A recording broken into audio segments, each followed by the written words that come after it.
ভারত শাসিত জম্মু কাশ্মীরের ঘটনাকে দেশটির গণমাধ্যম ফিলিস্তিনি যোদ্ধাদের হামলার সঙ্গে তুলনা করছে।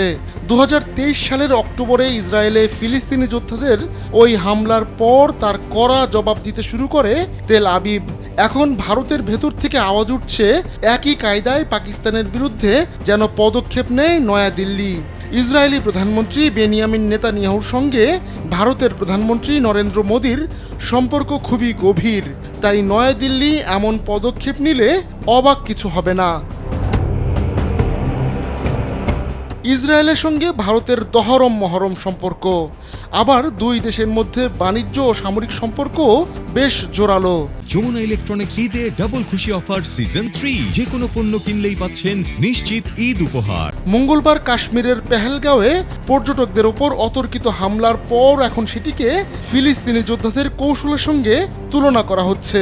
স্থানীয় মিডিয়ার দাবি, কাশ্মীরে বেসামরিক ব্যক্তিদের উপর যেভাবে হামলা চালানো হয়েছে তার সঙ্গে ইসরায়েলে ফিলিস্তিনি যোদ্ধাদের হামলার প্যাটার্ন খুঁজে পাওয়া যাচ্ছে। এরই মধ্যে ভারত জানিয়েছে তারা কড়া জবাব দেবে পাকিস্তানকে। ভারতের প্রধানমন্ত্রী মোদী বলেছেন, হামলাকারী ও তাদের মদতদাতাদের খুঁজে বের করে শাস্তি দেওয়া হবে। বিহারে এক সমাবেশে মোদী কাশ্মীরের পেহেলগাঁওয়ে নিহত 26 জনের স্মরণে হাত জোর করে প্রার্থনা করেন। তিনি উপস্থিত হাজারো মানুষকে নিহত ব্যক্তিদের জন্য প্রার্থনা করার আহ্বান জানান।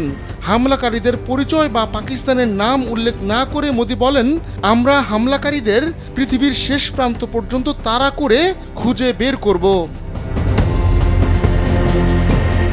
অভিযোগের তীর পাকিস্তানের দিকে ছুটে গেলেও ইসলামাবাদ তা অস্বীকার করেছে। দেশটি বলছে এ ধরনের হামলা বা জড়িতদের সঙ্গে তাদের কোনো সম্পৃক্ততা নেই।